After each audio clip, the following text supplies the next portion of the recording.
খুব সহজ পদ্ধতিতে বাড়িতেই বানিয়ে ফেলুন শাহি টুকরা। শাহি টুকরা বানানোর জন্য আমরা পিস কাটা পাউরুটিকে কোনাকুনিভাবে কেটে নেব, আর ধারগুলি আমরা আগেই বাদ দিয়ে রেখেছিলাম। আমরা এখানে পাউরুটিকে দুরকম পদ্ধতিতে কেটেছি, আপনারা চাইলে একরকম পদ্ধতিতেও কাটতে পারেন। একটি হচ্ছে কোনাকুনি ও একটি চার চৌকো। একটি কড়াইয়ে তেল গরম করতে দিয়েছিলাম আগে থেকে। এবার পাউরুটিগুলোকে এক এক করে তেলের মধ্যে ছেড়ে নেব। এপিট ওপিট করে পাউরুটিগুলোকে আমরা তেলের মধ্যে ভেজে নেব। আপনারা চাইলে সেকেও নিতে পারেন চাটুর মধ্যে, আমরা এখানে ভেজেছি। তো দেখুন আমাদের ভাজা পর্ব চলছে।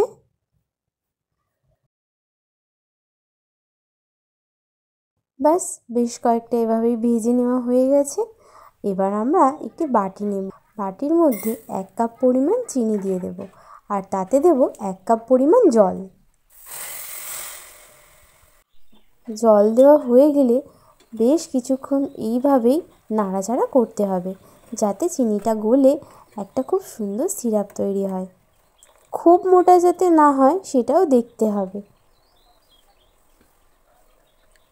এবার আমরা একটি কড়াইয়ে নিয়ে নেব হাফ লিটার পরিমাণ দুধ। দুধটিকে নাড়তে নাড়তে ঘন করে নেব।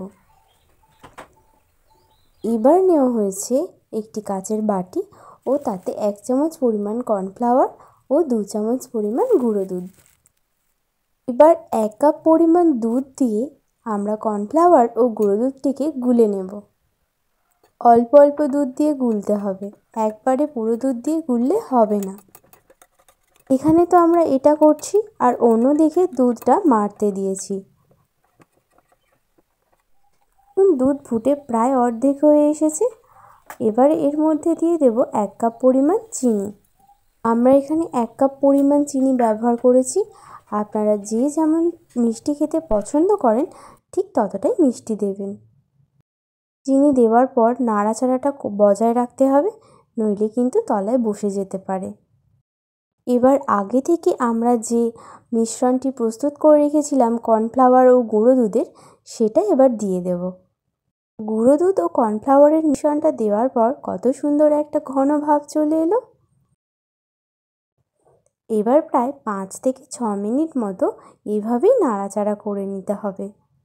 মাথায় রাখতে হবে গ্যাসের আঁচটি যেন লো ফ্লেমে থাকে।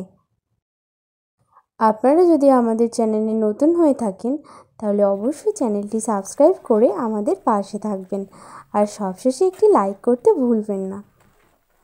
এবার চিনির সিরাপের মধ্যে এক এক করে ভাজা পাউরুটিকে আমরা ডুবিয়ে নেব ও ডোবানোর পর একটি প্লেটের মধ্যে নিয়ে নেব। দেখুন এভাবেই আমরা এক এক করে ডুবিয়ে প্লেটের মধ্যে রাখছি। ব্যাস সবকটি রাখা হয়ে গেলে আমরা ওপর থেকে কিছুটা চিনির সিরাপ ছড়িয়ে দেব।